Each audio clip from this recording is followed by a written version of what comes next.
নমস্কাৰ সকলোকে স্বাগতম জনাইছো মই অন্য এটা ভিডিঅ'লৈ কি খবৰ সকলোৱে ভালে কুশলে আছেনে মোৰো ভালেই দিয়ক আজি আপোনালোকৰ মাজলৈ আগবঢ়াই লৈ আহিছো ৮০ দশকৰ এজন জনপ্ৰিয় সুদৰ্শন অভিনেতা যিজন অভিনেতাৰ সিনেমা আপুনিও চাইছে ময়ো চাইছো কিন্তু বৰ্তমান সময়ত তেওঁ কতো অভিনয় কৰা দেখা নাই বা তেওঁ আমাৰ মাজৰ পৰা হেৰাই গৈছে নেকি নে তেওঁ কিহত লৈ ব্যস্ত এই সকলোখিনি আমি তেওঁ মুখেৰে জানো আহকচোন এইখিনি জানিবলৈ হলে আমি তেওঁ সাক্ষাৎকাৰটো চাব লাগিব তেনেহলে আহক আমি সাক্ষাৎকাৰটো চাই লওঁ মই কানো চান্স বিচাৰি ফুৰা এক্টৰ নহয় কাকো আজিলৈকে কৈ নাপালো কোনো পৰিচালককে মই আজিলৈকে কৈ পোৱা নাই যে মোক ভৱিষ্যতে কৰা সুবিধা দিব আজি যেন প্ৰাঞ্জল শইকীয়া কৰবাত তেওঁ নাই কৰবাত যেন তেওঁ হেৰাই গৈছে এই যে ধামখুমীয়া কিহৰ কাৰণে এটো হোৱা বুলি ভাবিছে আপুনি নাটক থিয়েটাৰ এৰি সিনেমা এৰি খেতি পথাৰত ব্যস্ত হ'ব আপুনি নিজাকৈ বিচাৰিছে নে আপুনি চান্স নাই পোৱা এটা এটো ভাল এই চান্স যে শব্দটো হেতু মই কাহানিও হেতু কথাক মই গুৰুত্ব দিয়া নাই মই কাহানিও চান্স বিচাৰি ফুৰা এক্টৰ নহয় কাকো আজিলৈকে কৈ নাপালো মোৰ ভনী জোৱাই মুনিন বৰুৱা আজি পৃথিৱীত নাই তেওঁ বহুত সোনকালে গুচি গ'ল মানে তেওঁৰ যথেষ্ট কাম কৰিবলগীয়া আছিলে কিন্তু মই মুনিন বৰুৱাৰ দৰে এজন মোৰ ভনী জোৱাই সেই ডাইৰেক্টৰকে মই আজিলৈকে কৈ নাপালোঁ যে ময়ো নেক্সট ছবিখনত কৰিম দেই জানু বৰুৱাৰ হালধীয়া চৰাই বাওধান খাই জানু বৰুৱাকো মই কোনোদিন কোৱা নাই কোনো পৰিচালককে মই আজিলৈকে কৈ পোৱা নাই যে মোক ভৱিষ্যতে কৰা সুবিধা দিব সুবিধা বিচাৰি ফুৰা মানুহ মই নহয় মোৰ অজস্ৰ কাম এটা জীৱন মোৰ কাৰণে খুব কম এটা জীৱন আৰু এটা জীৱন লাগিছিলে ইমান ধুনীয়াকৈ কথাবোৰ কয় মানে কথা পাতিলেও এনেকুৱা লাগে যেন কৰবাত সোমাই গৈ আছে আৰু তেওঁ ধুনীয়াকৈ কথাবোৰ কৈ আছে সঁচাকৈ অভিনেতাজনৰ সৈতে কথা পতা আৰু প্ৰাঞ্জল শইকীয়াৰ সৈতে কথা পতাৰ মাজত বৰ এটা তেওঁ এনেকুৱা লাগে আপোনাৰ লগত কথা পাতি যেন আপুনি এতিয়া অভিনয় কৰি আছে ইমান ধুনীয়াকৈ আপোনাৰ লয়লা ভংগীমা সাৱলীল আপোনাৰ কথা এইটো সৰুৰ পৰাই আপুনি এনেকুৱা নে মোৰ সৰুৰ পৰাই এটা দৰ্শন আছিলে সেইটো লাহে লাহে জীৱনৰ দৌৰত সেইটো আৰু মজবুত হ'ল যে মই যিটো চিন্তা কৰিম মই যিটো কথা ক'ম মই যিখন নাটক কৰিম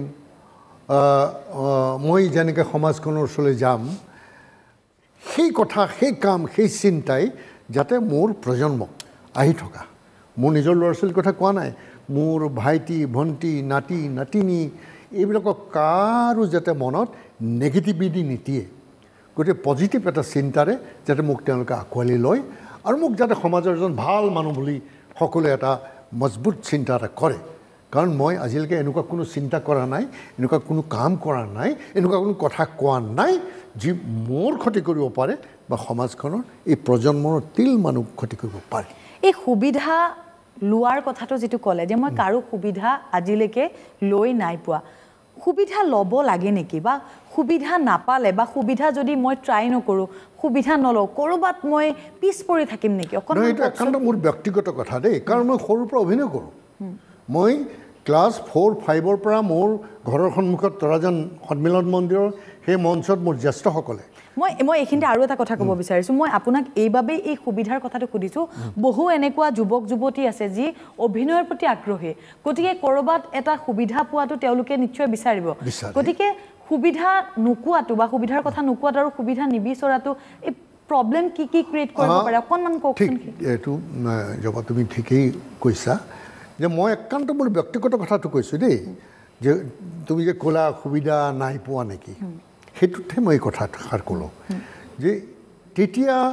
অভিনয় ক্ষেত্ৰত চিন্তা চৰ্চা কৰা মানুহ কম আছিল কাৰোবাৰ প্ৰতিভা আছিলে নাটক কৰিছিলে দুই এখন চকুত পৰিলে লাহে লাহে চিনেমা নিৰ্মাণো খুব কম আছিলে এটা বছৰত হয়তো এখন বা দুখন ছবি ৰিলিজ হয় বা হাৰ্ডলি 3খন ছবি ৰিলিজ হয় কাৰণ তেতিয়া এই ব্যয়বহুল চলচ্চিত্ৰ নিৰ্মাণ যিটো প্ৰক্ৰিয়াটো জ্যোতিপ্ৰসাদ আগৰৱালাদেৱৰ পৰাই হৈছিলে তেওঁ চিন্তা কৰি তেওঁ